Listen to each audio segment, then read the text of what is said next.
neurología es un capítulo bastante extenso, hay bastantes cosas que aprender, entonces hay que revisar las clases minuciosamente porque es prácticamente son un resumen de muchos tratados. Si ustedes, claro, pueden leer después que han escuchado la clase, porque ya ustedes van a ver que es bastante largo, bastante extenso, ¿ya? Entonces, está de más decirles de que pueden preguntar en todo momento si es que algo no entendieron. Vamos a hacerles recordar, porque es algo que ustedes ya deberían saber, por ejemplo, el hecho de los potenciales neuronales. Estos potenciales neuronales incluso han sido vistos ligeramente eh, cuando se hizo el capítulo de generalidades, ¿no? Entonces, me imagino, pero ahora le vamos a dar, por supuesto, mayor enfoque nervioso, ¿ya? Bien, entonces, comenzamos. Y no debemos olvidar que en cuanto a la función neuronal, eh, el cerebro tiene aproximadamente 100.000 millones de neuronas, son millones de neuronas, millones, alumnos. Por eso es que normalmente en forma diaria mueren 300.000 neuronas por día. Imagínense el lujo de que tenemos tantas neuronas que de manera natural mueren 300.000 neuronas por día, como todas las demás células. A eso se llama apoptosis neuronal. Pero eso no tiene que ver ni comprometerse en nada al buen funcionamiento. Pero por supuesto que hay ciertas circunstancias en que las neuronas se mueren más rápidamente, ¿no? Y esas circunstancias precisamente se refieren a muchas enfermedades, por ejemplo, la epilepsia hace que se mueran mucho las neuronas, ¿no? La epilepsia es una enfermedad que se caracteriza generalmente porque hay crisis, ¿no? En determinados pacientes crisis, generalmente motoras, en que el paciente convulsiona, es decir, comienza a mover todo el cuerpo y luego cae inconsciente, ¿no? Esas crisis duran aproximadamente de 3 a 5 minutos, ¿no? Pero ahí, por ejemplo, después de una crisis epiléptica hay gran cantidad de neuronas que han muerto, o sea, ya no solamente las 300.000, ¿no? Entonces, bien. Pero normalmente, así como existe esta apoptosis neuronal, lamentablemente, a partir de los 50 años, la mayor parte de personas comienzan a sufrir de hipertensión arterial. Y la hipertensión arterial es muy dañina si es que no es tratada adecuadamente, ¿ya? Entonces, esta hipertensión arterial muchas veces causa la destrucción de los pequeños vasos sanguíneos y al destruirse, ¿no? Obviamente se cierran, se obliteran y producen los infartos cerebrales, ¿no? Los infartos cerebrales, es decir, muerte de un grupo de neuronas. Muchas veces los infartos pasan desapercibidos, ¿no? Hasta que hay un infarto de una arteria mayor y ahí recién el paciente hace una hemiplegia, vamos a suponer en el lado derecho y la lesión está en el lado izquierdo, ¿no? En el cerebro izquierdo, eso lo saben ustedes por anatomía, ¿no? Porque la vía piramidal se cruza y si hay una lesión en el cerebro, hay una lesión cerebral en el área, por decir, el área motora izquierda, la hemiplegia será en el lado opuesto, será una hemiplegia del lado derecho. ¿Cuántas veces he tenido la oportunidad de tratar pacientes en el hospital y por supuesto vienen acompañados de sus familiares sumamente preocupados, muy ansiosos? ¿Por qué? Porque resulta que se acostó bien, pero a la mañana siguiente el paciente no se puede levantar y se da cuenta que solamente está moviendo un hemicuerpo, es decir, está paralizada la mitad del otro cuerpo, por eso es que el paciente no se puede levantar. Nadie se levanta con un solo hemicuerpo, es muy difícil, sobre todo si ha ocurrido este hemiplegia. Los familiares de los pacientes preguntan, doctora, ¿y se va a recuperar mi paciente?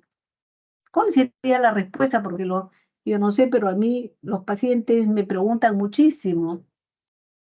Y entonces la respuesta es que a pesar de que en ese momento está paralizado y no habla, porque si es en el lado izquierdo, el daño cerebral en el lado izquierdo, ¿no?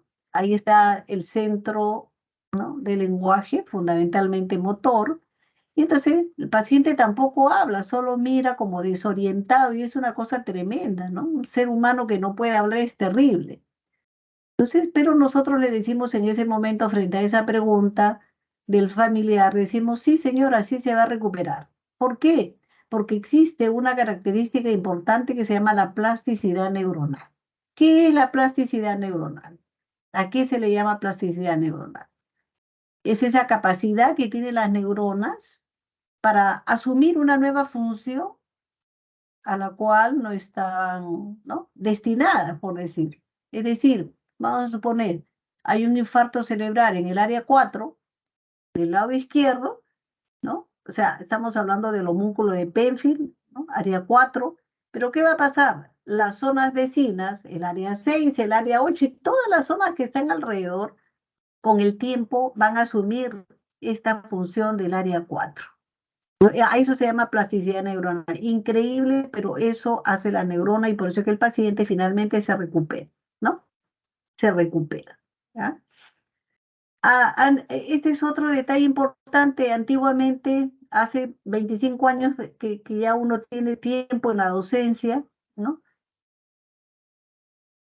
Los pacientes y los alumnos en aquella época todos sabían de que las neuronas no se reproducían, las neuronas, por decir, de la corteza frontal, de la corteza parietal. Se decía en la clase, no, las neuronas no se reproducen. Sin embargo, esto que hace 15 años no se sabía ya, la ciencia avanzó tanto que ya se ha demostrado que sí, sí hay reproducción neuronal, y ya se ha demostrado científicamente que las neuronas de la corteza temporal, de la zona temporal, justamente, sí se reproduce. O sea que esta es una cosa realmente nueva y se está aprovechando al máximo esta capacidad, se le está estudiando mucho para el tratamiento de muchas enfermedades en las cuales las neuronas mueren, ¿no?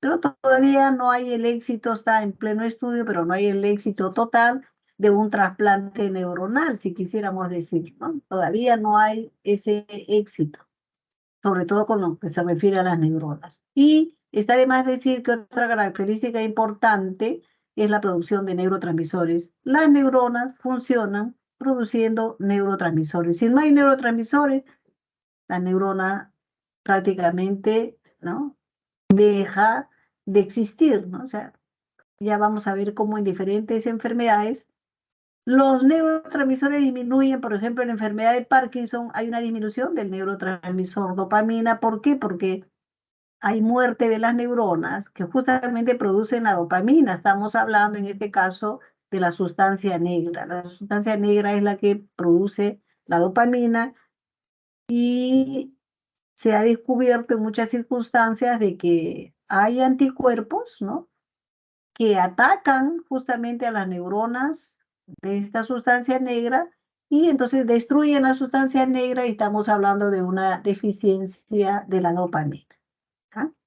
Bien, entonces vamos a seguir. Entonces miren la importancia que tiene entonces de ver cómo funciona la neurona. Esta es una neurona clásica, esta es eh, la neurona alfa, la motoneurona alfa, que está en el asta anterior de la médula, como ven ustedes, con un núcleo prominente, ¿no es cierto? Acá eh, los neurotransmisores contenidos en estas vesículas sinápticas que ustedes están viendo, estas vesículas sinápticas cada vez que quieren usarse, recorren este axón, eso se llama un viaje axonal, ¿no? Y este viaje axonal puede ser de dos maneras. Este que estamos mencionando desde la neurona, este es hasta la terminación, este es un transporte de tipo anterógrado, ¿no? Y acá se liberan los neurotransmisores, pero muchas veces, una vez que los neurotransmisores se liberaron, entonces nuevamente van a ser cogidos por estas terminaciones y los neurotransmisores van a viajar en el sentido contrario. ¿Para qué? Para ser reciclados nuevamente y ser tomados y volver, ¿no?, a la síntesis de neurotransmisor. Entonces, esto es lo que se llama el transporte axonal anterógrado y el transporte axonal retrógrado en el otro sentido. ¿ya? De la típica motoneurona alfa con su vaina de mielina, hasta esta es la vaina de mielina, y acá entre célula y célula estamos acá eh, viendo los famosos nodos de Rambier, ¿de acuerdo? Los nodos de Rambier. Seguimos.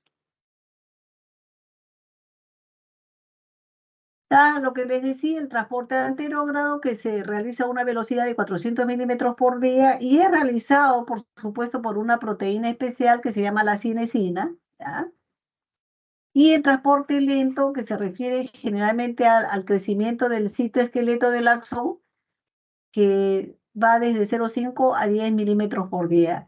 Si el axón, tenemos que hablar del axón, por ejemplo, si hay una lesión del nervio cubital, es muy frecuente en los hospitales, en el ambiente hospitalario, la lesión del nervio cubital a nivel de la muñeca, porque uno siempre tiene una actitud de defensa frente a un ataque por arma blanca y lo primero que son seccionados son los nervios cubitales, ¿no? Entonces, ¿cuántos pacientes han llegado, doctora?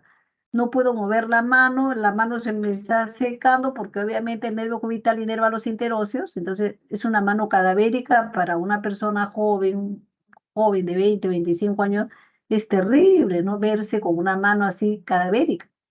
Paciente viene y a uno le pregunta, bueno, ¿y me voy a recuperar? La respuesta siempre también será sí, ¿no? Sí te vas a recuperar. Vamos a hacerte un examen de electrografía para ver cómo está tu nervio, para ver cómo están los músculos, ¿no? Para ver si la lesión es total o si la lesión es parcial. Si la lesión fuera total, ¿no? Es decir, se cortó el nervio cubital, entonces hay que entrar mediante cirugía, unir el cabo proximal y distal para que el nervio nuevamente vuelva a crecer hasta su músculo, ¿no? Entonces, esto es lo que se llama prácticamente, forma parte de lo que es el transporte lento, o sea, la velocidad de crecimiento de un axón es a 1 milímetro por día. Luego tenemos el transporte retrógrado. El transporte retrógrado está realizado por otra proteína que se llama la dineína y es un poquito más lento y está yendo a una velocidad de 200 milímetros por día, ¿no? Entonces es lo que les había mencionado de cómo se reciclaban los neurotransmisores, ¿no? No olvidar, por favor, no olvidar que el médico va a estudiar mediante un examen de sangre. Siempre los médicos pedimos exámenes de sangre. ¿Para qué? Para ver las sustancias que están en el plasma, ¿no? Entonces, lo que interesa de esa sangre que se le saca a los pacientes es al final lo que queda, ¿no? Una vez que se coagula, queda un suero, ¿no? Y en ese suero es que uno hace la determinación, ¿no? Del sodio, potasio, cloro. Esto es importantísimo. Estos son los llamados electrolitos o iones, como le quieran llamar ustedes, ¿no? Como le llaman otras literaturas. Entonces, el sodio fuera de la célula, o sea, el extracelular, es lo que se llama el medio interno. Alumnos, y esto, por favor, que quede bien claro. Dentro de la célula está esta cantidad de iones, sí, pero fuera de la célula es el extracelular. Es lo que se llama el medio interno. ¿Entendieron, alumnos? Por favor, si me responden, ¿sí? Sí, doctora. Sí, doctora. Sí. Pero ¿por qué yo hablo de medio interno? Porque ahí es que los médicos nos interesa saber lo que hay fuera de la célula, o sea, el medio interno. El medio interno es lo que está por fuera de la célula, o sea, estamos hablando del torrente sanguíneo, ¿no es cierto? Que eso es lo que se llama el intravascular y también el intersticial, ¿no? Entonces, pero hay un permanente intercambio, ¿no? Entre lo que es la célula, el intersticial y el intravascular. Hay un intercambio permanente, siempre hay movimiento, siempre se está en equilibrio, en perfecta homeostasis. El asunto es que en condiciones normales, alumnos a nivel plasmático, fuera de la célula, o sea, el medio interno de la célula, se caracteriza porque hay más sodio, son 150 mil equivalentes de sodio y cloro también abunda, o sea, en el extracelular abunda, en el medio interno, en el plasma abunda el cloro, que por tener carga negativa siempre está muy pegado acá al sodio, se atraen mutuamente. porque ambas son cargas diferentes. Y el potasio fuera de la célula siempre está en muy poquita cantidad, ¿de acuerdo? Muy poquita cantidad. Dentro de la célula tenemos aquí todo lo contrario, abunda el potasio y en menor cantidad tenemos al sodio, ¿ya? De acuerdo al sodio. Y el cloro, acá como vemos también, ¿no? En una pequeña cantidad. O sea, lo que más abunda dentro de la célula es el potasio y fuera de la célula lo que más abunda es el cloro, ¿no? Y el sodio, ¿no es cierto? Ambos, ambos. Normalmente hay un potencial de reposo que es de menos 70 milivoltios. Hubo un genio que se llamaba NERS y este genio, ¿no? Eh, no sé si pongo acá, no sé si se... Bueno, vamos a ver, a veces se desaparece la imagen, pero bueno, vamos a ver. Este genio creó lo que se llama el potencial de equilibrio, ¿no? El potencial de equilibrio. Entonces, como ustedes pueden ver, ¿a qué se llama el potencial de equilibrio? Vamos a ver.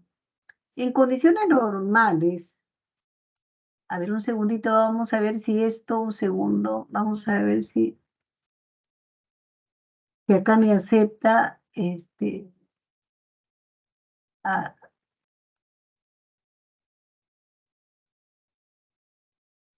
agrandar esto, o se me va la imagen, por favor, alumnos, un segundito. Se me fue, no me permite agrandar la imagen, desapareció la, tengo que volver, a ver, vamos a ver, volver a compartir, no me permite, ya. Ahí se ve, alumno, se ve la presentación, Sí, Sí, doctora. doctora. Sí se ve, doctora. Sí, doctora. perfecto, ya, desaparece, cuando quiero agrandar no puedo poner esta imagen más, no la puedo poner a un costado, ya, sí se ve. Bien, entonces, vamos a ver cómo se explica este potencial de equilibrio. NERS, que fue un sabio, creó lo que se llama este potencial de equilibrio. Vamos a ver. Entonces, la neurona normalmente es negativa, ¿no? Vamos a ver la siguiente.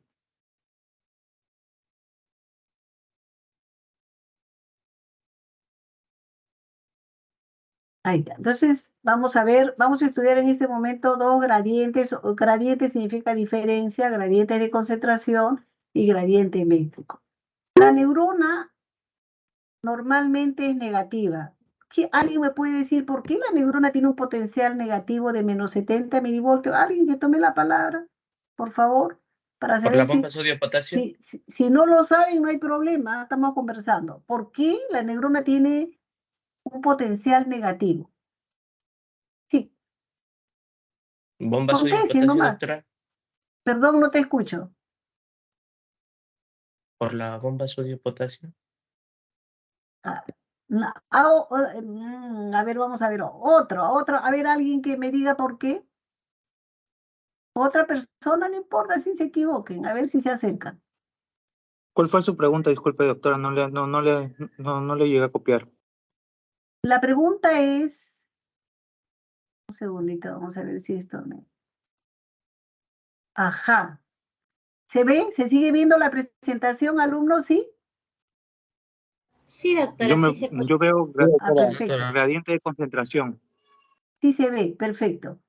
La pregunta es, ¿por qué la neurona, al igual que todas las demás células, tiene un potencial negativo? ¿Por qué la neurona tiene un potencial de menos 70 milivoltios? Porque hace un rato acabamos de ver que la neurona dice el potencial de reposo es menos 70 milivoltios, ¿no? Ya. Entonces, la pregunta es ¿y por qué? ¿Alguien me puede decir por qué? Porque tiene más aniones, doctora. Porque tiene más cationes, excelente, una buena respuesta. Porque, sí, pero ¿y cuáles son esos cationes? Qué interesante, es correcta tu respuesta. ¿Y cuáles son esos cationes? Esto también es mucho más interesante, ¿no? Entonces, vamos a ver. Entonces vamos a analizar esta gradiente eléctrica. La neurona va a funcionar como un sistema eléctrico, lo vamos a ver. Vamos a ver esto, entonces, para ver cómo es eso, porque acá está la respuesta. Acá para el compañero de ustedes que ha dicho que tiene más cationes, efectivamente, pero un tremendo cation, un gran cation es la proteína que está cargada negativamente. Recuerden que las células están hechas fundamentalmente de proteínas, alumnos. Imagínense un músculo, ¿no? Imagínense, eso es lo que ustedes se comen de bistec, ¿no? Un músculo pues es rico en proteínas, pero sí, pero las proteínas tienen carga negativa. Entonces, por eso es que normalmente las neuronas están cargadas negativamente. Ojo, pero no solamente las neuronas, sino también otras células, ¿de acuerdo? Todas las demás células casi, con muy raras excepciones que ya se verá más adelante, todas están cargadas negativamente. Por ejemplo, el glóbulo rojo, ¿no? También tiene su potencial negativo. El músculo también tiene su potencial negativo. Ya lo vamos a ver solo. Entonces, miren acá. Entonces, obviamente, acá está lo que habíamos visto hace un momento. Esto es fuera de la célula, el medio interno. Acá dentro de la célula, ¿no es cierto? Dentro de la célula, ¿no? ¿Qué tenemos? Dijimos que abunda más el potasio dentro de la célula, ¿no? Y dijimos que había poquito sodio, acá se ve. No, pero esta neurona, este es el intracelular, sea esta la neurona y que es negativa. Entonces yo digo, sí, pero por fuera, miren, el sodio abunda. El sodio tiene una gran movilidad del punto de vista iónico. Acá entonces por fuera acá están las cargas positivas, mire, por eso, cargas positivas afuera y las cargas negativas por dentro. Pero, ¿qué pasa? Acá hay un perfecto equilibrio, porque en fisiología nosotros siempre hablamos de equilibrio y de homeostasis. Entonces, si esta es negativa, ¿no? Si esta es negativa, entonces, ¿qué va a pasar? ¿Qué es lo que va a pasar? Si esto funciona como imagínense ustedes una neurona, un globo totalmente negativo. Entonces, por la gradiente eléctrica, ¿qué va a pasar con el cloro, por ejemplo? Por la gradiente eléctrica. ¿Qué significa la gradiente eléctrica? Cargas iguales se repelen, cargas diferentes se atraen. El cloro es negativo. ¿Qué va a pasar? ¿Qué va a pasar con esta parte negativa? ¿Qué va a pasar? El cloro negativo, frente a la neurona negativa, el cloro va a ser rechazado, ¿sí o no? ¿Alumnos entendieron? Eso es por Sí, la gradiente eléctrica. Contésteme, ¿qué pasa con el sodio? ¿Sí? ¿Qué pasa con el sodio? El sodio, y acá está la neurona negativa. ¿Qué va a querer el sodio? ¿Entrar o ingresar a la salir? célula. ¿Perdón? Ingresar porque es positivo. Claro que sí. A eso se le llama la gradiente eléctrica. Entonces, el sodio, y es correcto, el sodio siempre va a estar ingresando, alumnos. El sodio siempre va a estar ingresando porque es atraído fuertemente por esta carga negativa, a diferencia del cloro que por la gradiente eléctrica va a ser rechazado. ¿Qué pasará con el potasio? Con el potasio va a ingresar también, ¿no? Va a ingresar atraído por la carga negativa. Eso es analizando la gradiente eléctrica. Pero ahora vamos a analizar la gradiente de concentración. ¿Qué significa la gradiente de concentración? Es decir, la mayor o menor cantidad que hay fuera y dentro de la célula. Por la gradiente de concentración el potasio abunda. Acá está. Entonces, el potasio va a salir continuamente. Eso es lo que se llama los famosos conductos pasivos de potasio.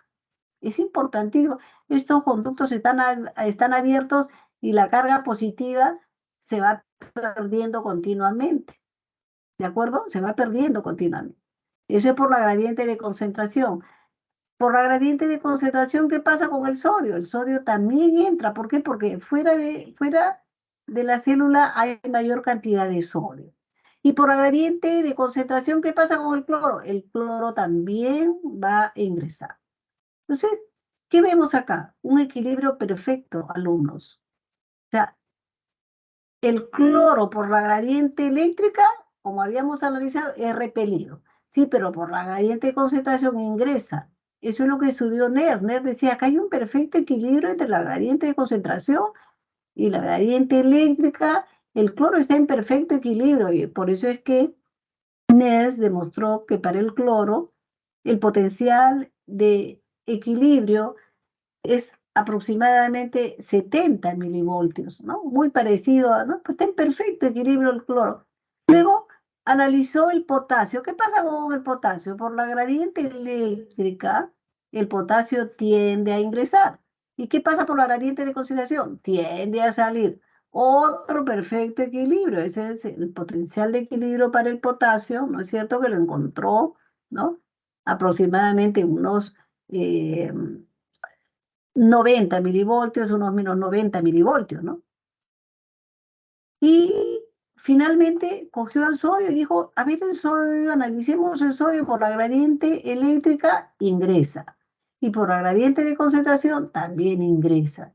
Acá, esta es una cosa increíble, es decir, el sodio siempre está ingresando a la neurona porque es atraído fuertemente por las dos gradientes, tanto eléctrica como la concentración.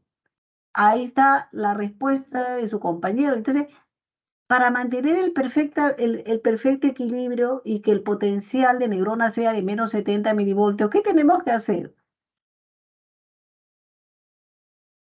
Tiene que haber necesariamente, como el sodio está ingresando, tiene que haber una estructura que saque. Ahí sí, su compañero mencionó la bomba de sodio y potasio. La bomba de sodio y potasio está en las membranas de todas las células, sacando continuamente este sodio que está ingresando. ¿Saben qué? ¿No? Se intercambian 3 sodios por 2 potasios, pero la finalidad, ¿cuál es? De la bomba de sodio y potasio, sacar todo el sodio que ha ingresado. Entonces, ¿cómo se mantiene el potencial de equilibrio? ¿Cómo se mantiene el potencial perfecto de menos 70? Y que, sí, porque si ustedes hacen que ingresen carga positiva, este potencial va a cambiar porque se equiparan las cargas positivas con las negativas. No puede ser. Este siempre tiene que estar en el reposo en menos 70.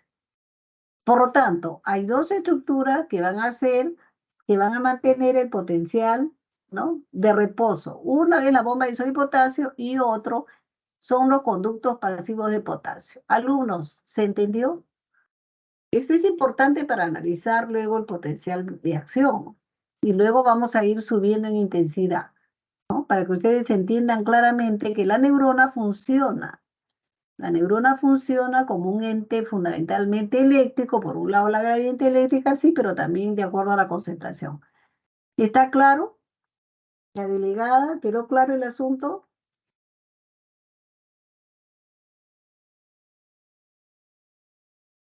¿Están allí? Sí, doctora. Ah, ya está. ¿Quedó claro entonces? ¿Listo? ¿No hay preguntas? Bien. Seguimos. Entonces, acá está lo que les acabo de decir, ¿no? Aquí está lo que les acabo de decir. Por un lado, el sodio ingresando continuamente, esto es lo que se llaman los canales pasivos de potasio, miren, acá está, son los canales pasivos. ¿Por qué? Atraídos fuertemente por la neurona, ¿no? Y acá está lo que les decía, los canales abiertos, continuamente abiertos de potasio, también se llaman canales pasivos de potasio y está saliendo el potasio. O sea, por un lado salen cargas positivas y tienen que estar perfectamente equilibrados, por supuesto, ¿no? Y por otro lado, también están entrando cargas positivas. Tiene que estar en perfecto equilibrio para que se mantenga el potencial de reposo. Además de entrar y salir carga positiva, hemos dicho que aquí en la membrana está la bomba de sodio y potasio. Creo que quedó muy claro, ¿no es cierto? Entonces miren los tipos de canales que hay en la neurona. Estos son los pasivos, sí, pero también la bomba de sodio y potasio es otro tipo activo, ¿no?, de intercambio. Bien, cualquier cosa, además, preguntar. Y acá está lo que les llamaba, hace un rato les llamaba, en este caso, la atención por la bomba de sodio y potasio, ¿no?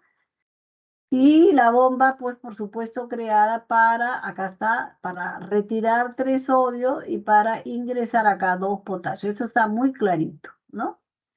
Y no solamente hay canales pasivos de potasio, sino que también hay, y de sodio, sino que también hay canales que dependen de un voltaje. Es decir, si yo doy una corriente eléctrica en este punto, ¿qué va a pasar? Se va a abrir este canal. ¿De acuerdo? ¿Sí?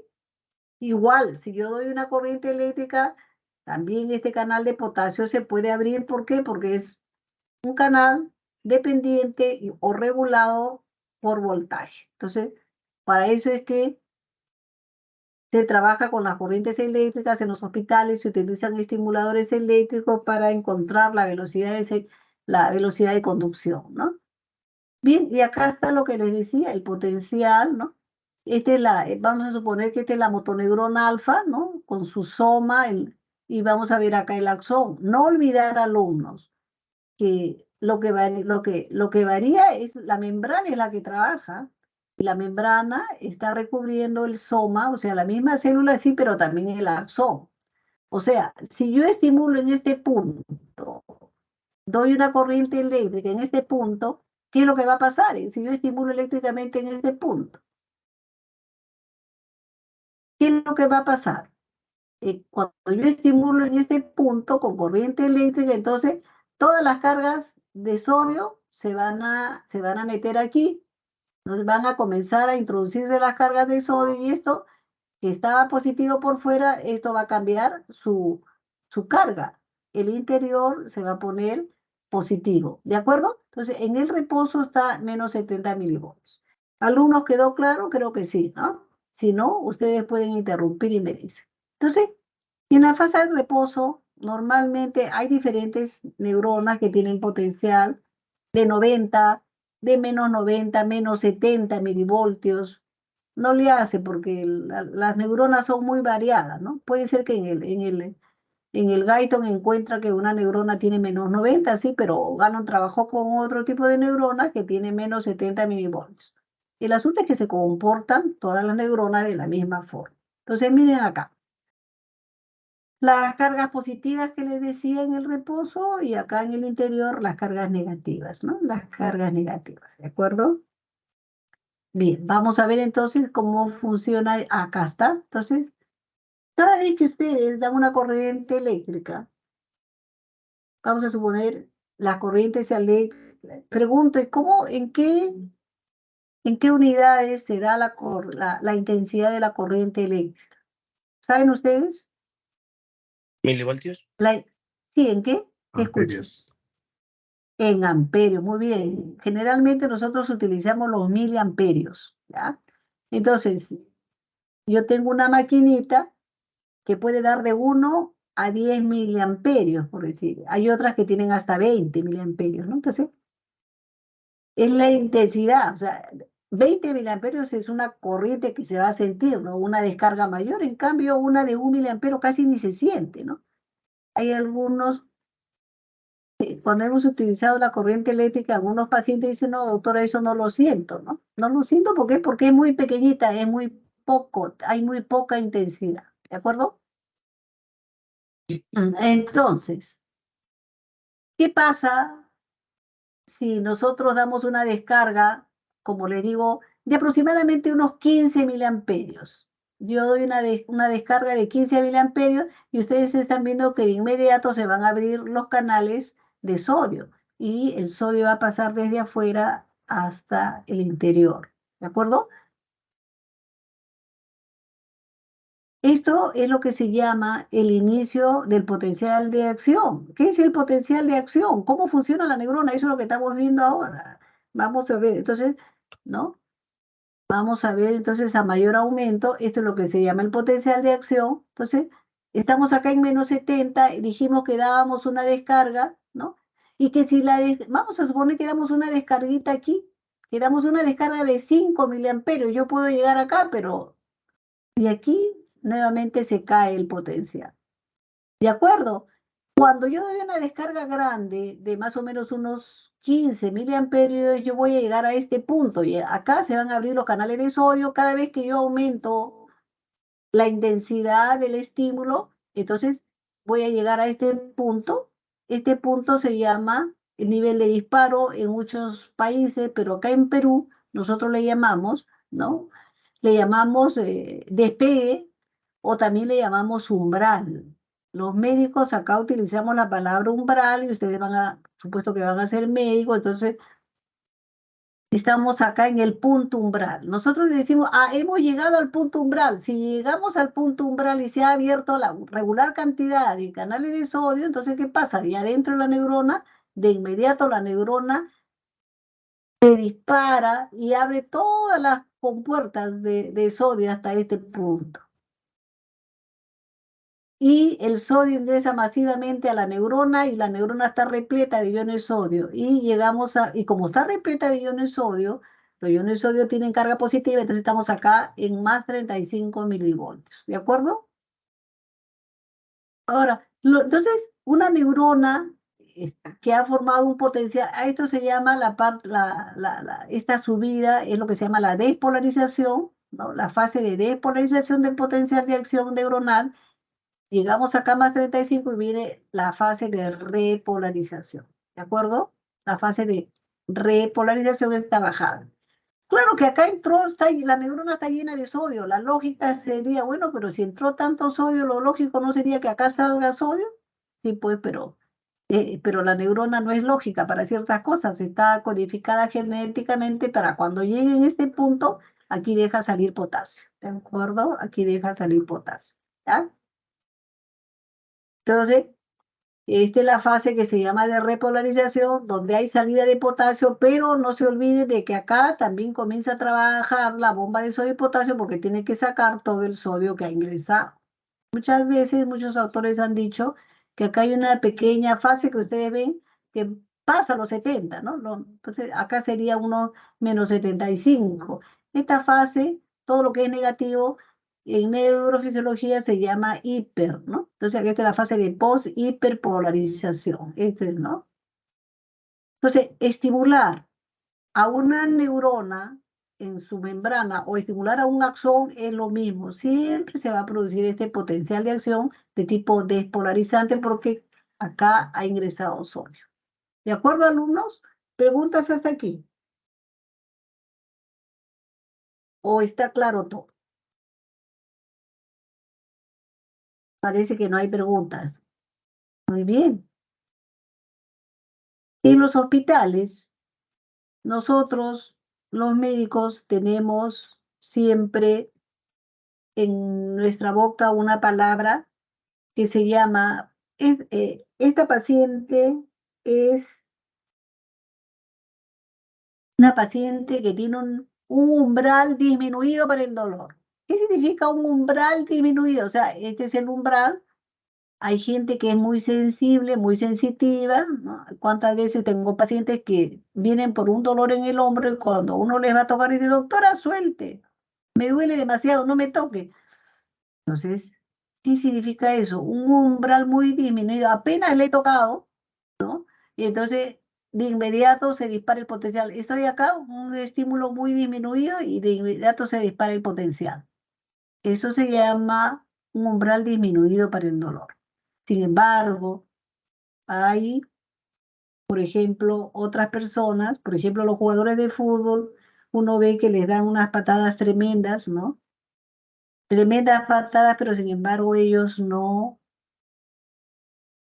sienten el dolor. Aparentemente, como si nada, siguen jugando, ¿no? Entonces, ¿qué significa eso? En todo lo contrario, ¿no? Porque el estímulo es tan grande, o sea, se abren muchos canales de sodio, pero recién en este punto, aquí se dispara un potencial de acción. Y uno dice, los jugadores de fútbol tienen un umbral aumentado para el dolor, ¿no? Así también ocurre, alumnos, con todas las células que pueden captar alguna información, por ejemplo, eh, los adultos mayores, la gente que ya está, ¿no? Que pasa los 80 años, los 90, ¿no? Yo tengo muchos pacientes que pasan los 90. Entonces vienen un día y dice, doctora, ya yo no siento en la casa están cocinando mal, yo no siento el sabor de la sopa, porque no le echan sal, y no es que no le echen sal, sino que, ¿qué pasó? Umbral aumentado, ¿no? Entonces, ¿Qué tiene que hacer la pacientita? Ya no le echa, ¿no? Agarra el salero y pues echa media cucharada de sal, ahí recién. O sea, tiene que aumentar el estímulo para recién percibir el sabor. Eso significa un umbral aumentado para el sabor salado o también puede ser para el sabor dulce. ¿De acuerdo? Entonces, bien, ¿quedó claro, alumnos?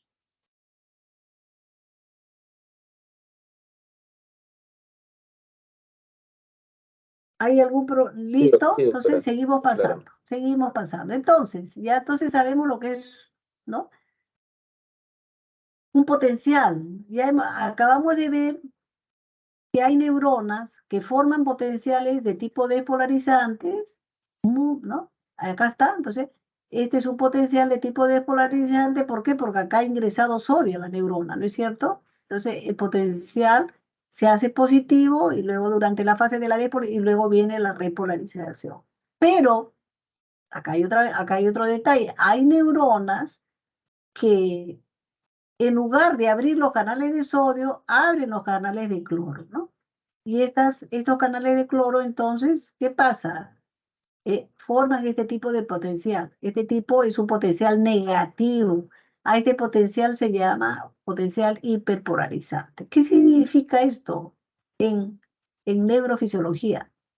Que cuando una neurona forma un tipo de potencial, en este sentido positivo, es que la neurona se está excitando. Eso es la excitación neuronal. Y cuando forma un potencial en este tipo es la inhibición neuronal. ¿De acuerdo? Entonces, un potencial negativo, inhibición neuronal. Hay gente, hay alumnos que siempre están contentos con todo. Da la impresión pues, que estuvieran siempre felices, dan un estado a veces de euforia, tan excitación neuronal. Vamos a ver, pero ¿por qué la excitación neuronal? ¿Por qué las reacciones de las neuronas en determinadas situaciones? Y luego también hay alumnos que siempre están muy tristes, deprimidos, sin ganas de hacer nada, ¿no? Está en una situación de inhibición neuronal. Hay algunos alumnos que duermen bastante y dicen, no, no tengo ganas, no tengo apetito, tengo un permanente estado de inhibición neuronal. ¿De acuerdo? Entonces, estos conceptos son importantes, excitación e inhibición neuronal. Entonces, acá, este es un resumen de lo que es la repolarización, cómo durante la repolarización y si está en el máximo de pico, aproximadamente en más 35 milivoltios, se cierran. Obviamente, si la neurona está con más 35 milivoltios, obviamente es positiva. Entonces cierra sus compuertas, cierra sus canales y no permite que entre más sodio. ¿Por qué? Porque se invirtió pues la gradiente eléctrica, ¿no? En el reposo era menos 70, sí, pero ahorita está en más 35 por el ingreso masivo de iones sodio, ¿no? Y durante la repolarización, la apertura de canales de potasio, que ya lo habíamos mencionado, ¿no? Y ya acá están los tipos de potenciales. Hemos dicho, este es ya lo verán seguramente más adelante, corpúsculo de Pacini, que se encarga, ustedes saben, de la sensación de la presión, ¿no? Un fuerte apretón de manos, por ejemplo, de inmediato se despolariza, ¿no? Con un fuerte apretón de manos acá tienen, ¿qué pasa? Este es un estímulo de tipo mecánico y mecánicamente se abren los canales de sodio y entonces mecánicamente se forma un potencial de tipo despolarizante. Se siente cuando el apretón de manos es bueno, pero si hay un ligero apretón, entonces esto no va a llegar cuando el estímulo es muy pequeñito, se llama un estímulo subumbral y va a formar este tipo de potenciales, que son los potenciales subumbrales o electrotónicos, pero que no son verdaderos potenciales de acción, porque vienen y caen rápidamente. Claro que hay modificación del potencial de la membrana, sí, pero no son verdaderos potenciales de acción, ¿de acuerdo? No va a ocasionar respuesta, ¿ya? Entonces, es como cuando ustedes van a sacar un reflejo, a propósito, esa va a ser la práctica, ¿no? Y van a obtener reflejos, tienen que darle un golpecito con el martillo en el tendón patelar, pero el golpe tiene que ser adecuado, ¿no? ¿Para qué? Para que se produzca el reflejo. Sí, pero si hace un golpe muy pequeñito, no se va a producir reflejo, simplemente son estímulos de tipo subumbrales. Bueno, y hay diferentes tipos de potenciales, lo que vamos a estudiar durante todo el capítulo está basado en el comportamiento de los potenciales, ya lo vamos a ver.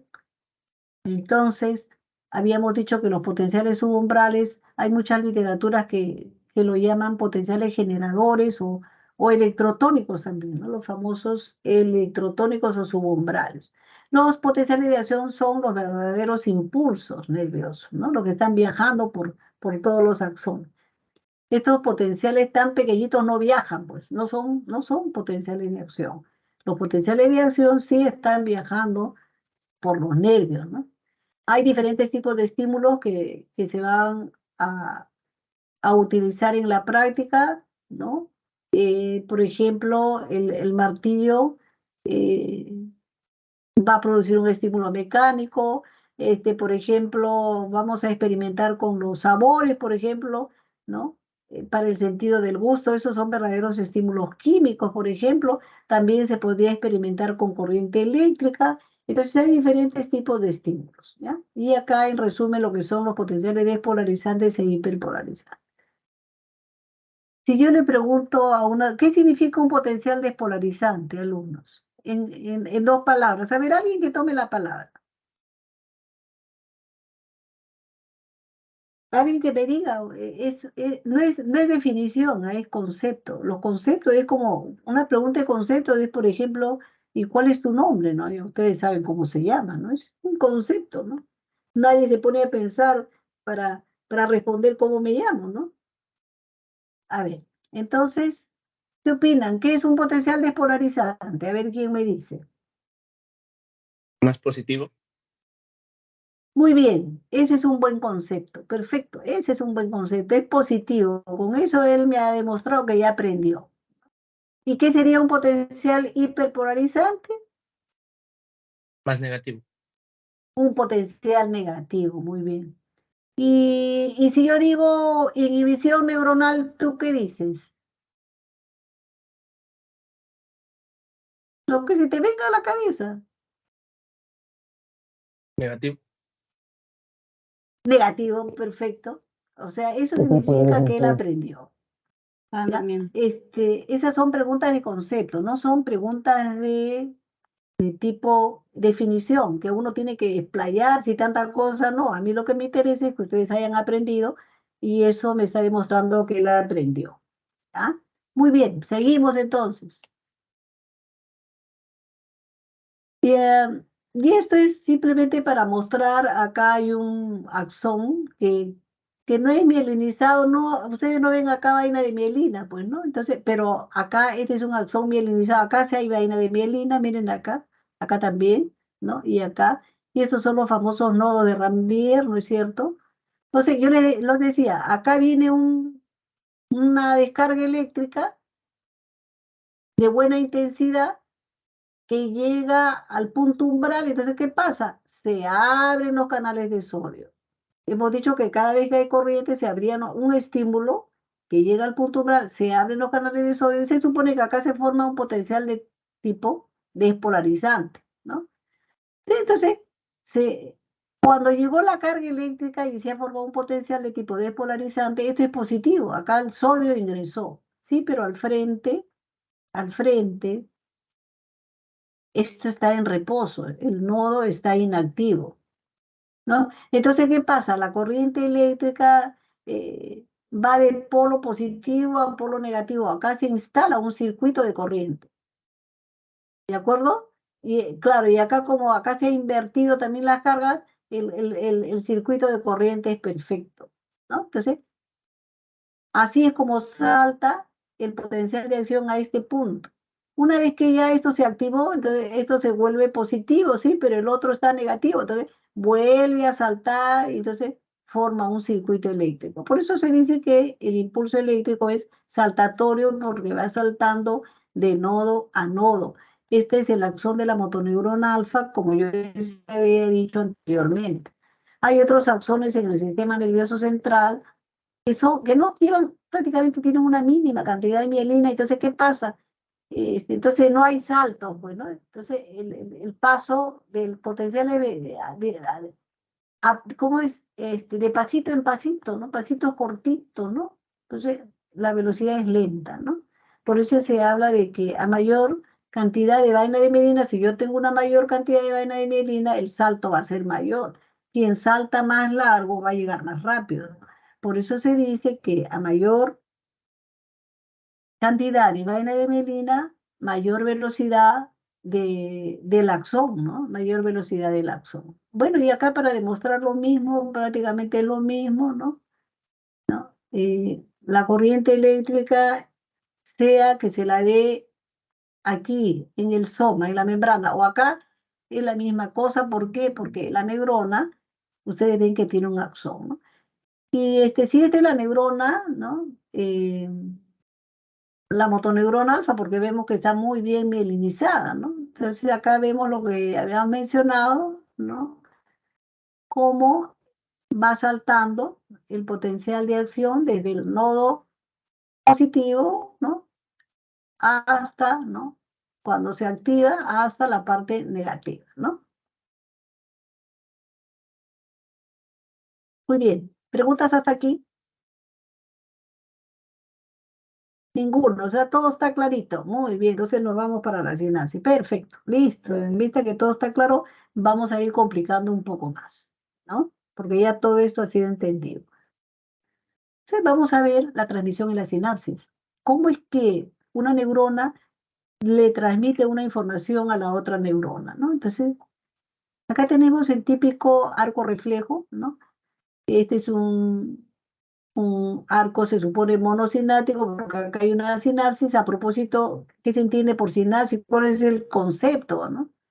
Simplemente la transmisión de un potencial de una neurona a la otra neurona, ¿no? Es el pasaje, ¿no? En este caso, este es el axón de una neurona, es el axón de una neurona, este es el soma, ¿no? Entonces, vamos a ver cómo funciona esto, ¿no? Habíamos dicho, por ejemplo, que aquí les voy mencionando ya el reflejo que ustedes van a hacer en la práctica. Seguramente van a hacer arco reflejo en la práctica, todo tipo de reflejos. Y entonces, esta es la base teórica del reflejo, ¿no? Entonces, sea el músculo cuádriceps, sea el músculo cuádriceps, ¿no? Y sean estos los antagonistas, ¿no? Pero bueno, vayamos al cuádriceps típico. Y acá ustedes ven que paralelas al cuádriceps hay esto que se conoce con el nombre de uso neuromuscular. ¿Ya? Este es el uso neuromuscular. Al uso neuromuscular, el uso es un receptor, o sea, como, ¿se acuerdan ustedes del receptor de Pacini que capta? ¿Qué capta el receptor de Pacini? La presión, ¿no? La presión que le llegue a la piel generalmente, ¿no? Esa es la función. Siempre los receptores captan algún tipo de información. ¿Qué capta este receptor? Este es el uso neuromuscular en negrito. El uso capta exactamente el tamaño de la fibra muscular. O sea, pero el tamaño no pues en centímetros ni en milímetros, milimicras, para que vean qué sensible que es este uso neuromuscular. Este es muy interesante, ¿no? Entonces, a este uso está llegando esta fibrita nerviosa y acá se enrolla. Ya hay una diapositiva más adelante para mencionar esto. Acá se enrolla la fibrita. Entonces, ¿qué pasa si ustedes vienen con un martillo y percuten acá el tendón? Vienen con un martillo y le dan con un tendón. Entonces, ¿qué va? Este uso se va a estirar. Porque cuando uno viene con un martillo, primero se estira el cuádriceps, sí, pero el uso también, ¿no? Porque están paralelos. Al estirarse el uso, esta fibrita se va a desenrollar y mecánicamente va a aperturar los canales de sodio. Miren qué interesante, y se va a formar un potencial de acción. Entonces, al estirarte esta fibrita, se abren los canales de sodio y este punto se despolariza y se forma un potencial de tipo despolarizante. ¿De acuerdo? Este potencial va a viajar, comienza a viajar, ahí está la flecha viajando, ¿no? Ahí está viajando el potencial de acción. Acá lo vemos cómo está viajando. la idea es de que va a viajar por acá y ¿qué? Y esta información, porque esa información potencial, va a saltar acá a otra neurona, ¿no? Entonces, vamos a seguir, dicho y hecho, ya saltó la neurona y resulta que este potencial que venía por acá, salta a la neurona y tenemos acá el potencial. ¿Cómo salta? ¿Cómo es este mecanismo de que salta de un, por ejemplo, en este caso es un axón y salta a, ¿no?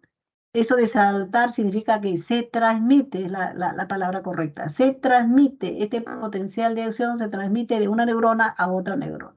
Eso es lo que se llama la transmisión sináptica de la información. Y eso es lo que vamos a ver ahora seguidamente. Entonces, vemos que esta es la motoneurona alfa, si no se la había presentado, esta es la motoneurona alfa, ¿ya? Y el potencial está viajando por acá hasta que llega al músculo, ¿no? Hasta que llega al músculo. ¿De acuerdo?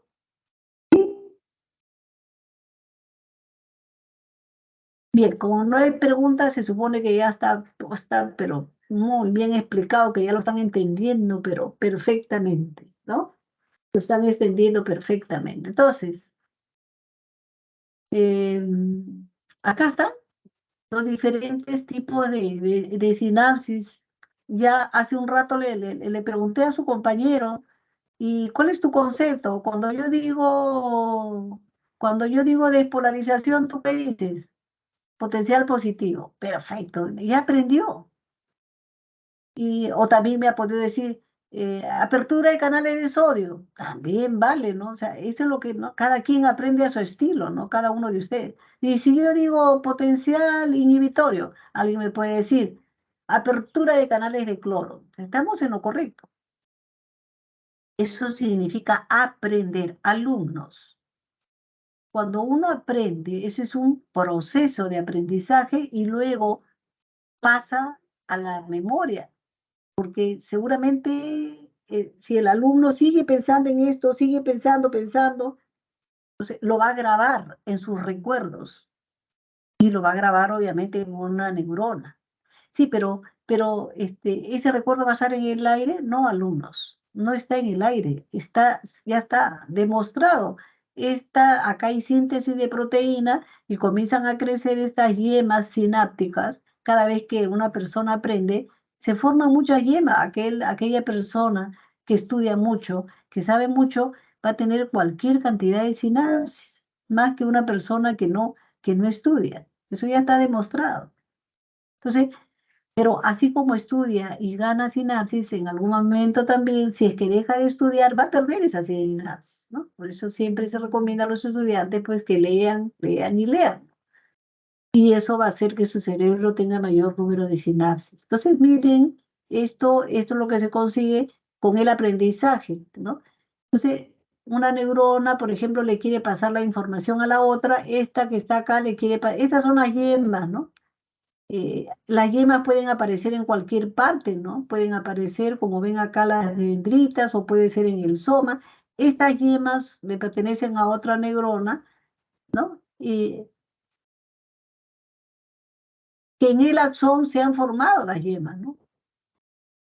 Por eso es que esta sinapsis se llama, por ejemplo, esta de un axón, axosomática, ¿no?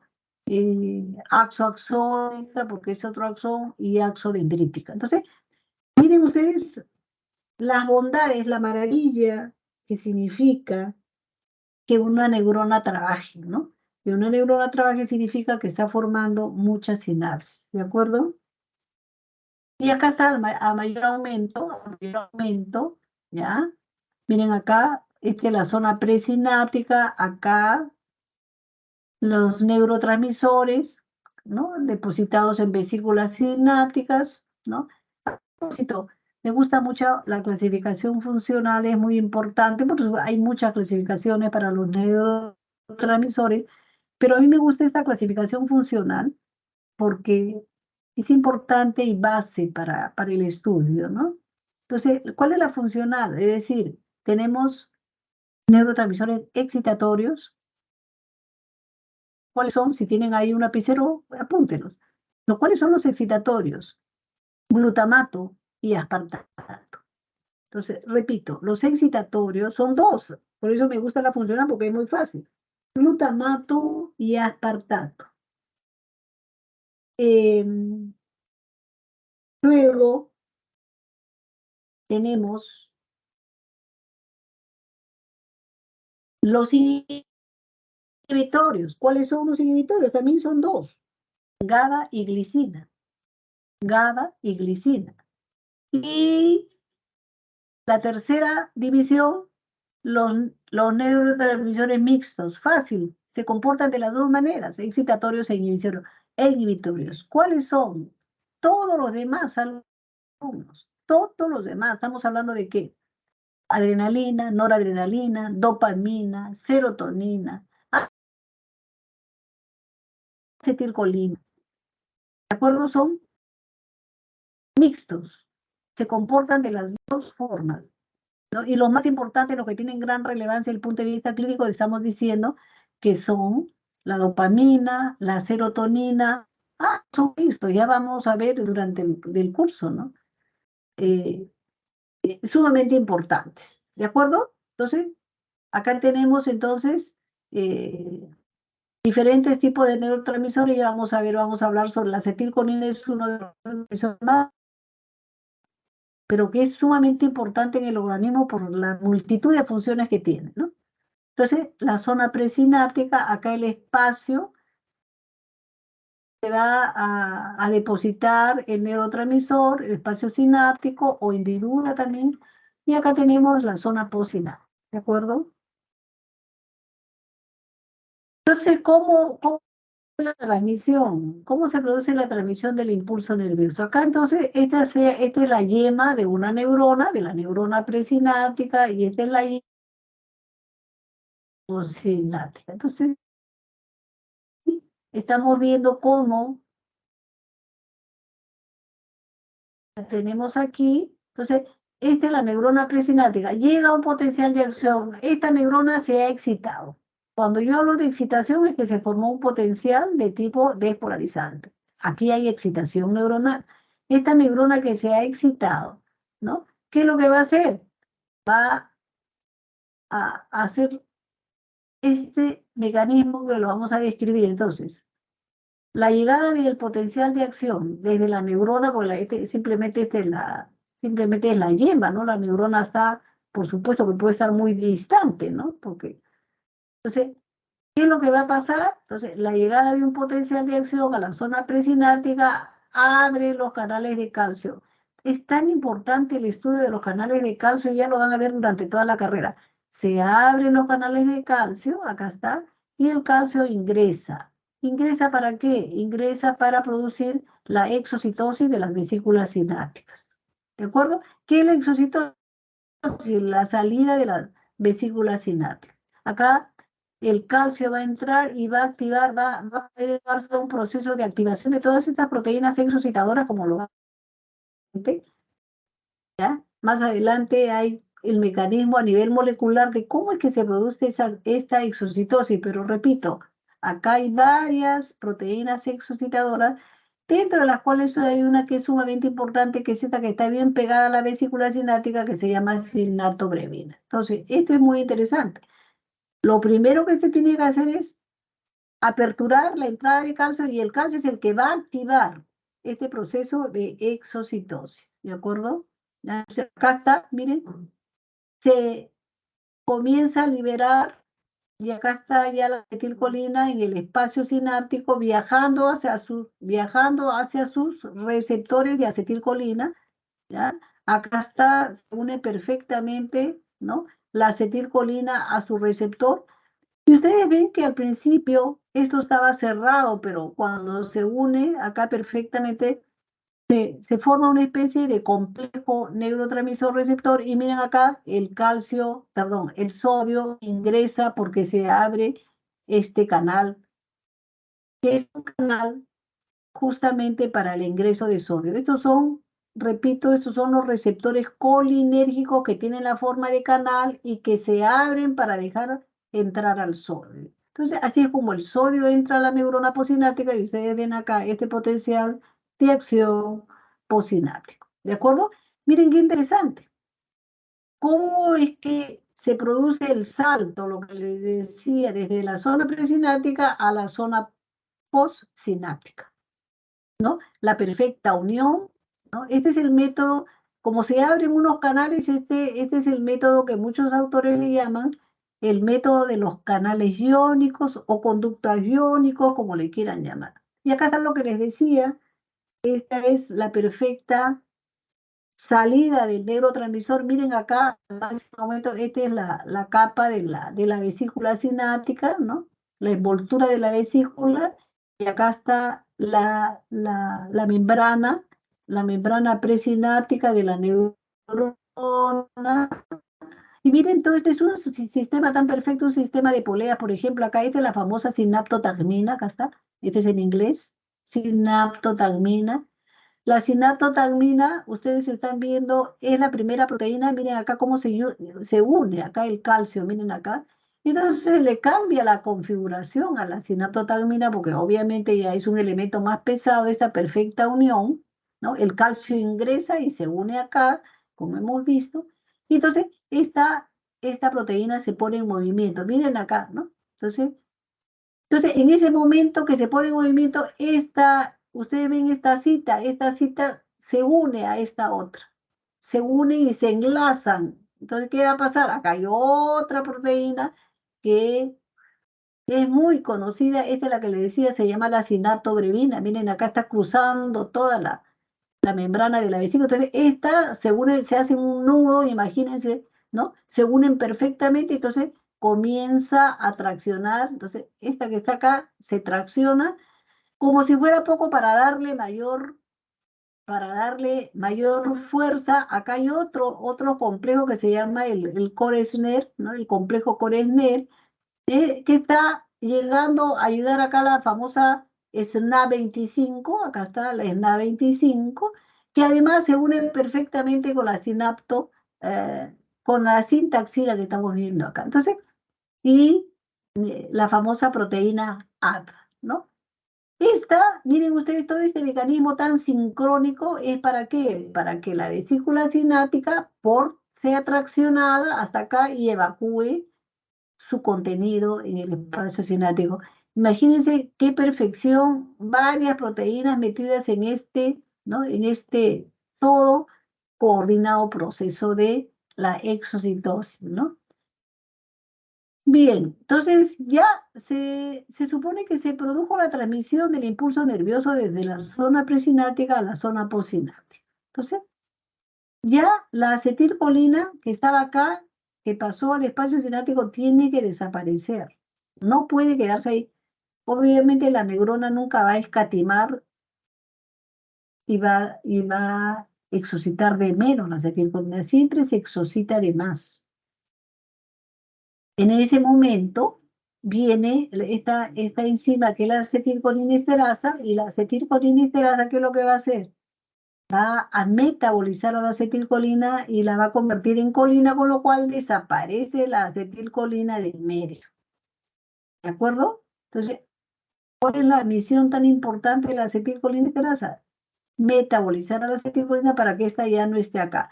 ¿Por qué? Porque si la acetilcolina está acá, se van a seguir produciendo los potenciales. Hay una enfermedad, si se puede decir enfermedad, hay una afectación que a los jóvenes les produce la muerte, ¿no? Y es la ingesta de veneno, la ingesta de órganos fosforados. Hoy día en las bodegas, en las ferreterías, vende con mucha facilidad el racumín y el campión.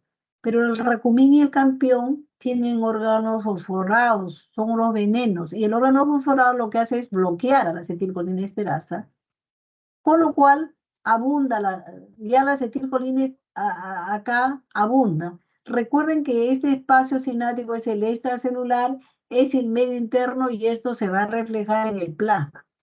Por lo tanto, a nivel plasmático hay una sobrecarga de acetilcolina. Sí, pero la función de la acetilcolina, todo tiene que estar en un equilibrio perfecto. La acetilcolina disminuye la frecuencia cardíaca. totalmente disminuir la frecuencia cardíaca. Ya han llevado, me parece, ustedes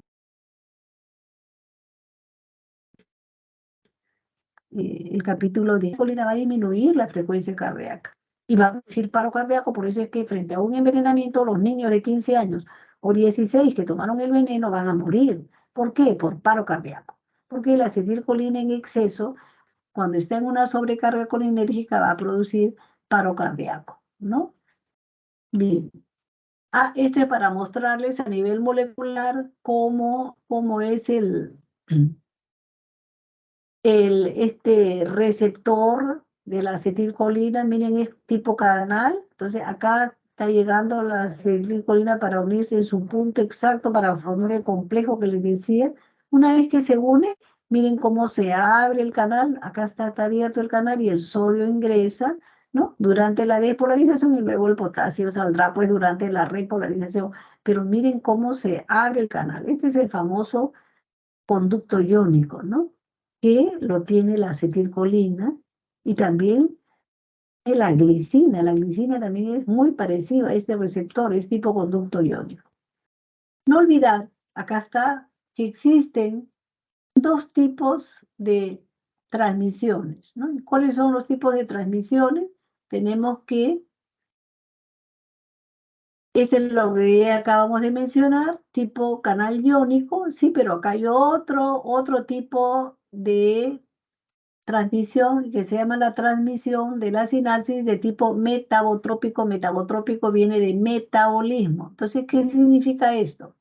Significa, aquí tenemos, ¿no? El famoso neurotransmisor llegando, sea también igual a la acetilcolina, porque la acetilcolina tiene diferentes tipos de receptores, tiene tipo canal y tiene este tipo acoplado con la proteína G. También se llama este sistema de los segundos mensajeros, como lo van a ver. Entonces, miren, el transmisor aquí en este punto y el receptor acá, ¿no? Y entonces, aquí tenemos la proteína G.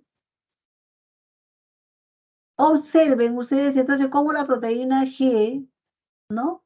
También está acoplada prácticamente, directamente va a estimular a la dinesiclasa, que es una enzima que va a convertir el ATP en AMP cíclico, y es el AMP cíclico el que recién va a abrir los canales.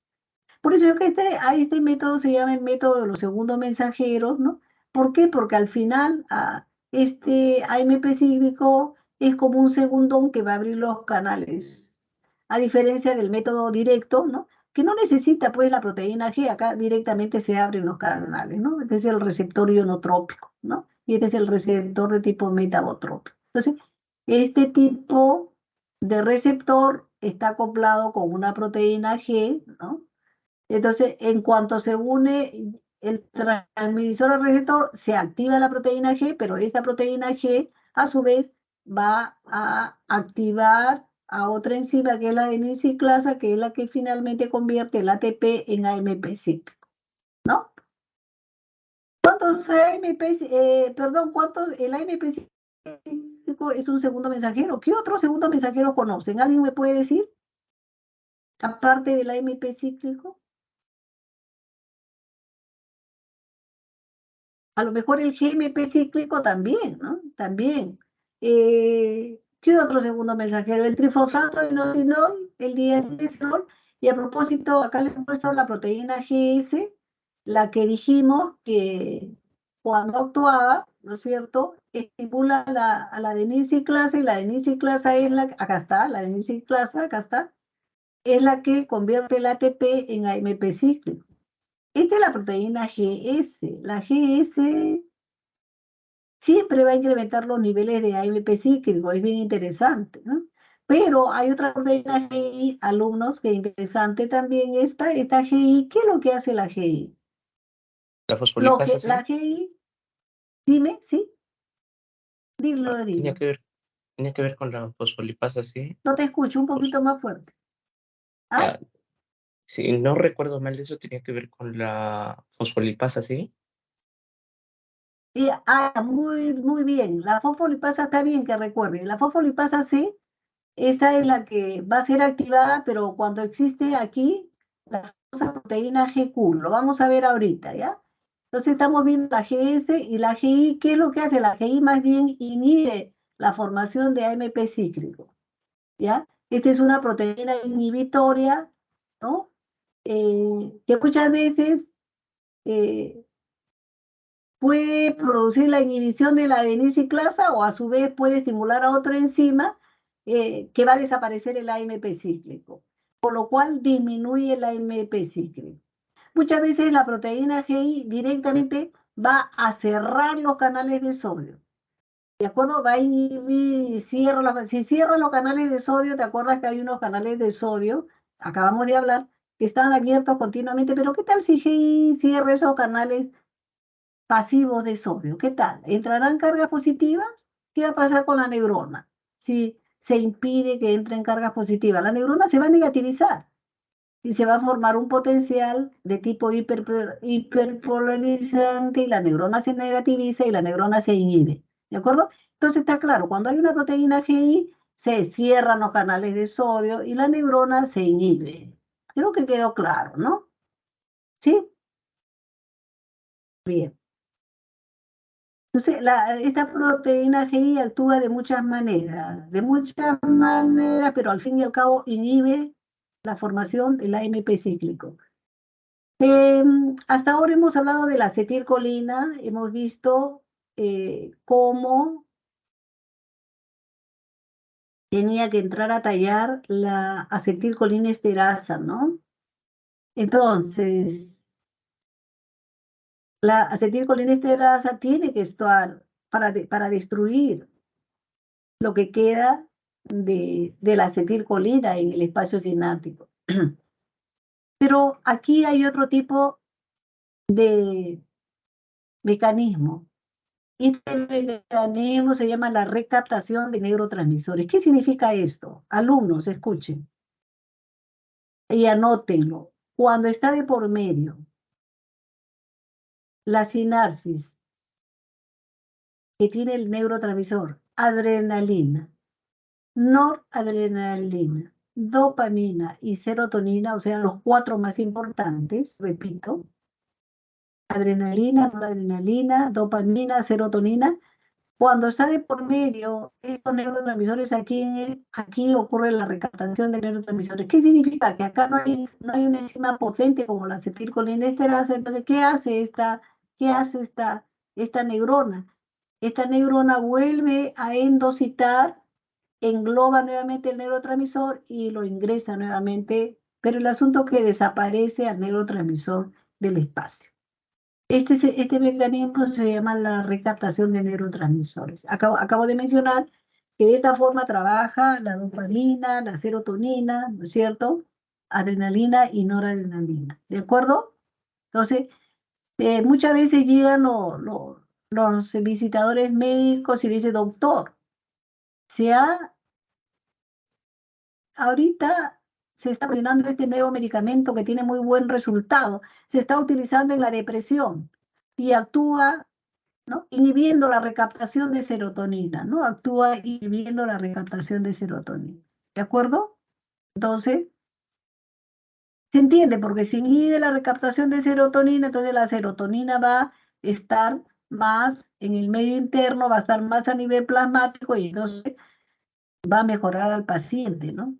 ¿Por qué? Ya se ha demostrado que en la depresión hay valores disminuidos de serotonina.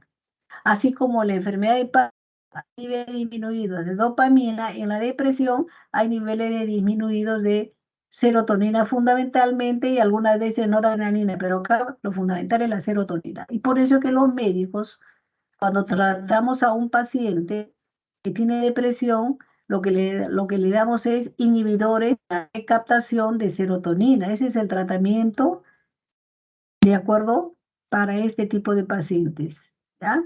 Y generalmente damos el precursor, nunca damos la dopamina, ¿no?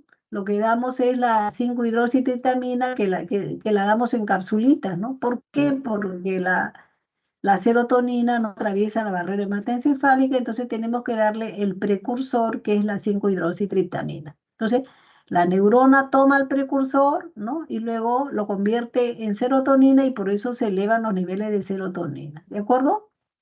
Bien, no olvidar que acá existe un receptor alfa 2, que este receptor está acá como cuidando la salida del neurotransmisor, o sea, regula la salida del neurotransmisor. Tiene que haber un regulador, no es que todo se va a vaciar, no, no, no.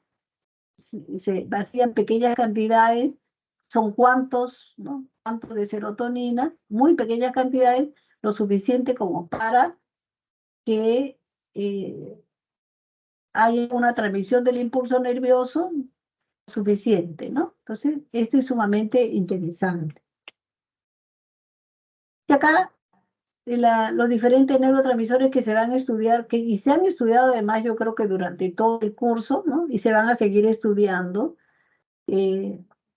pero que ahora justo les comentaba a algunos alumnos de que pues esto es lo que ustedes tienen que estudiar ya de manera muy precisa, porque a mí no me alcanzaría el tiempo para hablar al detalle, ¿no? de cada neurotransmisor, simplemente para mencionarles cómo la acetilcolina se encuentra en la unión neuromuscular. Ya lo vamos a ver en la próxima clase, ¿no? Vamos a ir estudiando en todo el capítulo de alguna manera cómo se comporta cada neurotransmisor, cómo se encuentran las terminaciones nerviosas autónomas, también lo vamos a ver, ¿no es cierto? En el cerebro, en la retina. La dopamina ya habíamos dicho que se encuentra en la sustancia negra que forma parte del cuerpo estriado, en el hipotálamo, el sistema límbico, ¿no? La dopamina siempre está muy junta a la serotonina en cuanto a función, ¿no? Regulan el ánimo también, ¿no? La noradrenalina, que es el neurotransmisor del estrés, ¿no? Se encuentra en la corteza cerebral, las células de la corteza cerebral fundamentalmente, ¿no? En el hipotálamo, el sistema límbico, en fin, en todas las partes del sistema nervioso central. La serotonina, ya habíamos mencionado que la serotonina pues está disminuida en la depresión, ya la veremos ¿no? Además, no solamente en la depresión, la serotonina está considerada también ¿no? como un neurotransmisor que es importantísimo para el sueño, ¿no? O sea, es el neurotransmisor inductor del sueño, ¿no? No solamente interviene eso, sino que también es bloqueador, es un neurotransmisor analgésico, analgesiante, disminuye el dolor, todas las funciones que tiene dentro del organismo, ¿no? Entonces se encuentra en varias zonas, obviamente, en el hipotálamo, el sistema límbico, con mayor razón, porque está vinculado también con la depresión, ¿no? Y en todas las demás partes del sistema nervioso central, incluyendo la retina, ¿no? Bien, alumnos, preguntas hasta aquí, por favor. Preguntas. ¿Todo está claro? ¿Alguna pregunta? ¿Nada ha quedado fuera de...?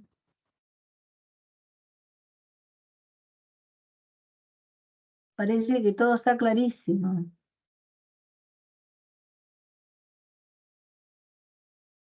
Bien, ninguna pregunta. Solange, la delegada. ¿Está Solange? Sí, doctora. Hola. Doctora, el compañero Joseph Carlos Paucar tiene una pregunta, está alzando la mano. A ver, por favor, activa tu micrófono nada más y pregunta, por favor. Sí, doctora, ¿qué tal? Buenas noches. Una duda nada más. Usted preguntó sobre acerca de la intensidad de la corriente eléctrica que se mide en miliamperios. Sin embargo, dentro de la diapositiva había lo gráfico que se estaba midiendo en milivoltios. Entonces, en las neuronas, en la transmisión, se transmite la intensidad o se transmite el potencial eléctrico para que se pueda medirse por milivoltios. Muy bien. Muy bien, vamos a absolver tu duda. Lo que pasa es que nosotros utilizamos estimuladores eléctricos, que son unas maquinitas que producen descarga eléctrica. Y el estimulador, la intensidad, las diferentes intensidades se dan en miliamperios. O sea, tú puedes dar 1 miliamperio, por ejemplo, y esa intensidad de la corriente, un aparatito que tiene dos polos, ¿no? Tú das en el nervio, le das una corriente, una pequeña descarga como 1 miliamperio. Entonces el paciente, eso lo hemos hecho muchas veces con los alumnos, les preguntamos si es algo y el alumno dice, no, no siento nada, doctora. Claro, no siente nada porque es demasiado mínimo ese esa descarga eléctrica. Le subimos a 2, le subimos a 3, a 4, en 5. Ah, doctora, ahí sí ya, oye, ahí sí siento la corriente, ¿ah? Ahí sí siento. Y es más, ¿no? Si tú esa corriente que la descargas en el nervio mediano, en la muñeca, el alumno va a comenzar a hacer movimientos, va a comenzar a hacer la reducción del dedo pulgar, ¿no? Eso es bien interesante, ¿no? Entonces, eh, la intensidad de la corriente la das en miliamperes. Otra cosa es el potencial. Otra cosa es el potencial de acción. El potencial de acción siempre lo vas a graficar en milivoltios, ¿no? Por eso, el potencial de reposo, por ejemplo, es menos 70 milivoltios, ¿ok? Entonces, hemos dicho que es menos 70 milivoltios. En los potenciales de la neurona, esa es otra cosa, se da en milivoltios, ¿no?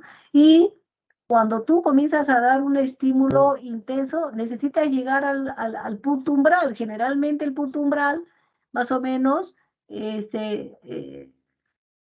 cuando tú ves el gráfico, está a la altura de menos 55 milivoltios y el máximo, el pico del potencial, la punta del potencial, coincide con más 35 milivoltios. Entonces, los potenciales sí los vas a medir en milivoltios, ¿de acuerdo? Entonces, yo sé, ahora está más claro. Sí, doctora, muchas gracias. No hay por qué, no hay por qué. Absuelvan todas sus dudas. Muy bien, Dani, pregunta nomás, no hay problema, pregunta todo lo que quieras. Es que ahora luego ya no, ya luego ya pasa la clase y ya no vas a preguntar. A ver, Dani, ahí veo tu mano, Dani Guamán, ¿no? No, doctora, tenía la misma duda que el compañero, pero ya está todo claro. Ah, perfecto. Perfecto, ya quedó claro. Sí, no, el potencial de acción siempre lo vas a medir en milivoltios, ¿ya? Listo, entonces, no hay más preguntas. Entonces, Solange, mañana nos estamos viendo a la misma hora, ¿no es cierto? Sí, doctora. Doctora, disculpe, ¿me Sí. podría estar pasando las diapositivas de la clase de hoy? Ajá, ya, ok. Me escribes, por favor, me escribes tu correo, por favor, para mandártela, me escribes al WhatsApp para mandarte la clase, ¿ya? Ahora te la mando, ¿ya? Entonces, habíamos quedado, me parece que ustedes han perdido una semana de clase, ¿no? Por la enfermedad de un colega, me parece, ¿no es cierto, Solange? Sí, doctora. Bueno, estábamos llevando inmunología, pero justo por lo que pasó con el doctor, hicieron el cambio, ¿no? Que vendría a ser de la unidad de sistema nervioso.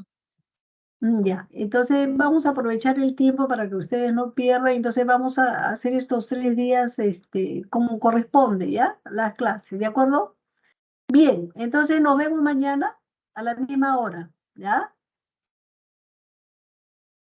Muy bien, buenas noches, alumnos, buenas noches con todos. Gracias, doctora. Gracias, Buenas doctora. Buenas noches. noches, doctora. Gracias. Buenas noches, No hay doctora. Gracias, por qué, doctora. Buenas no hay noches, por doctora. qué, Gracias. no hay por qué, Gracias, no hay doctora. por Buenas qué. noches, doctora. Gracias. Hasta luego.